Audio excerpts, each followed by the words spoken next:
न सिर्फ जो है आज़ाद उम्मीदवार की हैसियत से नाज़रीन नौजवान आ रहे हैं सियासत में, बल्कि नौजवान जो हैं वो पार्टी के टिकट्स पर भी आ रहे हैं। तो एक और कम उम्र तरीन उम्मीदवार पाकिस्तान पीपल्स पार्टी की अकरबा फातिमा से मुलाकात के लिए हल्के में गई हैं गुज़श्ता रोज़ सहरिश ज़ुहैब। तो सहरिश ने क्या उनसे गुफ्तगू की है, अपने नाज़रीन को दिखाते हैं। अच्छा, इस बार मैंने देखा है कि इलेक्शंस में ख़वातीन खासी अच्छी तादाद में ना पार्टिसिपेट कर रही हैं।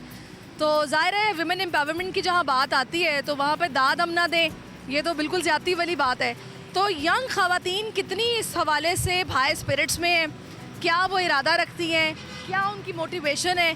तो आज मैंने सोचा क्यों ना कि हम आज पीपल्स पार्टी की जो हमारी यंग कैंडिडेट हैं उनसे आपकी मुलाकात करवाते हैं और देखते हैं कि वो हल्के में किस तरह निकल रही हैं, कैसे कैंपेन चला रही हैं, क्या सोच है उनकी, किस तरह मसाइल हल करेंगी। आइए चलते हैं जी। इस वक्त मैं ऑफिस के अंदर आ चुकी हूँ और वैसे अगर मैं इस हल्के के हवाले से आपको बताऊँ तो यहाँ पर जो इलाके इसमें शामिल हैं वो जहांगीर रोड भी है, PIB कॉलोनी भी है, पाकिस्तान क्वार्टर्स भी हैं, इसके अलावा महाजर जो क्वार्टर्स हैं वो भी यहाँ पर मौजूद हैं।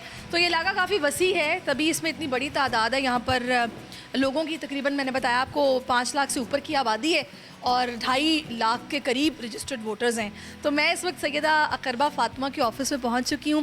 यंगस्टर हैं, बड़ी हाई स्पिरिट्स में हैं और बहुत कुछ करना चाहती हैं। उसके अलावा ये भैया एडवोकेट भी हैं। तो आइए चलते हैं और देखते हैं कि पीपल्स पार्टी कितना मोटिवेट कर रही है, ख़ास तौर पर यूथ में, बच्चियों को जो पॉलिटिक्स में अब ज़ाहिर शामिल हैं और काम करना चाहती हैं आवाम की वेलफेयर के लिए। अस्सलाम वालेकुम अकरबा, कैसी हैं आप?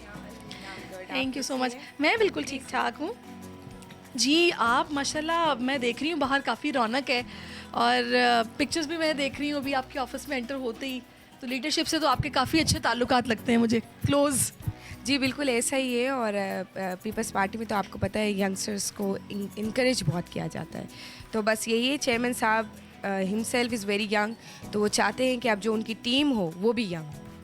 तो दिस इज़ वाई अल्हम्दुलिल्लाह कि मुझे पार्टी ने टिकट भी दिया और आप देख रही हैं कि जिस तरीके से हम इलेक्शन में कैंपेन कर रहे हैं तो इंशाल्लाह हम विन भी करेंगे इंशाल्लाह। अच्छा, मुझे ये बताइएगा कि यहाँ पे मसाइल क्या हैं, क्योंकि मैं यहाँ पे देख रही हूँ स्पेशली एक तो इंफ्रास्ट्रक्चर का इशू है। PIB कॉलोनी बहुत कंजस्टेड है, वहाँ पर रोड्स बनने वाले हैं, फिर कचरा भी मुझे काफ़ी नज़र आया है, सीवरेज का सिस्टम भी कुछ ठीक नहीं है। ये तो वो मसाइल हैं जो मैंने ऑब्ज़र्व किए हैं। आप मुझे बताइएगा इसके अलावा यहाँ पे लोगों के इशूज़ क्या हैं? अच्छा बिल्कुल, मैं आपको बताऊं, ये बुनियादी मसाइल है लोगों के, जो एक यहाँ पर बदकिस्मती से लोगों को जो उनकी बुनियादी ज़रूरियात होती है वो भी मैसर नहीं है। जैसा कि बिजली, गैस, पानी, रोड ठीक ठाक हो, स्ट्रीट लाइट्स हों, क्राइम रेट यहाँ पर इतना बढ़ा हुआ है। ये वो बुनियादी चीज़ें मैं समझती हूँ कि हर इस मुल्क के शहरी को दस्तियाब होनी चाहिए। लेकिन बदकिस्मती से जो मेरे इस कंस्टिट्यूंसी में बल्दियाती नुमाइंदे रहे और सूबाई नुमाइंदे रहे और कौमी असम्बली के नुमाइंदे रहे, वो जो दीगर कभी MKM से, जमात से और PTI से उनके ताल्लुक़ रहा, तो कभी भी उनकी दिलचस्पी रही नहीं कि वो अवाम के मसाइल को, इन मसाइल को हल कर सकते। शायद एक और फैक्ट ये भी था कि वो यहाँ के मकामी नहीं थे। तो मैं जो कि यहाँ की मकामी, आप इस वक्त जहाँ बैठी हैं, ये मेरा ऑफिस भी है और इसके ऊपर मेरा घर भी है। तो मकामी जो होता है, जो मेरे मसाइल है वो मेरे हल्के के लोगों के मसाइल हैं, तो मैं उस चीज़ को बेटर अंडरस्टैंड कर सकती हूँ एज़ कम्पेयर टू समवन जो डिफेंस से आए हैं।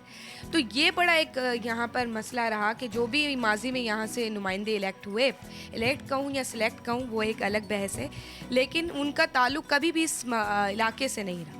वो हमेशा इंपोर्ट होकर डिफेंस से या कोरंगी से या औरंगी से आए, तो जिसकी वजह से मसाइल बढ़ते रहे। सही। तो अभी ये जो एक सोच थी जो बिलावल की थी कि अब वो वाली सियासत नहीं रही जो कि पहले हुआ करती थी, अब सियासत के डायनामिक्स चेंज हो चुके हैं, क्या यही वो सोच थी जिसकी बिना पर ख़वातीन को इतना इनकरेज किया गया और आपको टिकट भी मिला है? क्या सोच रखते हैं बिलावल भुट्टो जरदारी?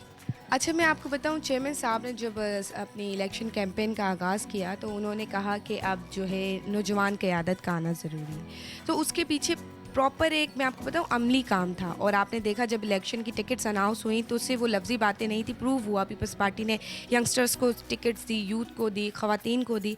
तो इसमें उन्होंने आपने अगर उनकी कल भी एक यूनिवर्सिटी में उन्होंने एक कॉन्फ्रेंस की है, उसमें भी उन्होंने एक लफ्ज़ कहा। उन्होंने कहा कि देखें, अभी जो डिसीजन मेकिंग होगी, तो अगर उस डिसीजन मेकिंग में नौजवान इन्वॉल्व नहीं है, उस टेबल टॉक में नौजवान इन्वॉल्व नहीं है और ये डिसीजन सीनियर्स लेते हैं जो 70-70 साल के हैं, 60-60 साल के हैं, तो उन डिसीजंस के कॉन्सिक्वेंसेस किसको भुगतने?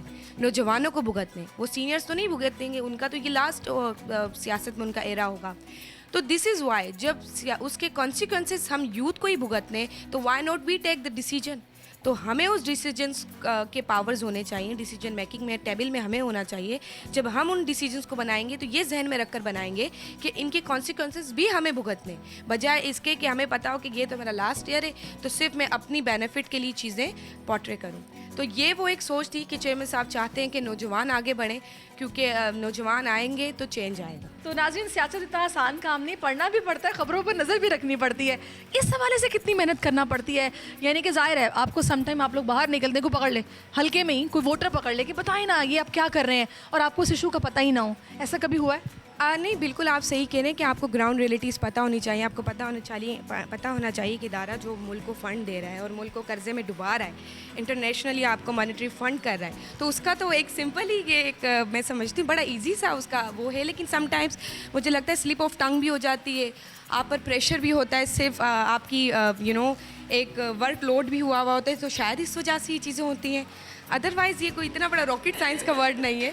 बिल्कुल आपने ठीक कहा, लेकिन ज़ाहिर है वो वही बात है कि भाई मेहनत तो करनी पड़ती है, भले सियासत हो कोई भी मैदान हो, इंसान अपना टाइम भी दे रहा होता है और उसके साथ साथ इश्यूज़ को रिजॉल्व करने के लिए समटाइम तो भाई इन पॉलिटिशियंस को रात में सो भी नहीं पाते हैं, ऑन कॉल होते हैं कि किसी का कॉल आ जाए तो भाई पता नहीं क्या परेशानी होगी, मुझे बात करनी पड़ेगी। तो थैंक यू सो मच कि आपने इतना टाइम मुझे दिया और बेस्ट विशेज़ हैं आपके लिए। अब ये 8 फरवरी को फैसला होगा कि आपके हक़ में आवाम क्या सोचते हैं। Thank you so much. चलें जी, इसके साथ ही नाज़रीन हम वापस चलते हैं स्टूडियोज़, वहाँ पर आपको ज्वाइन करेंगे और भी बहुत सारे मेहमान, बातें, मुलाकातें होंगी। चलते हैं। सब्सक्राइब करें और बेल दबाएं ताकि कोई खबर रह न जाए।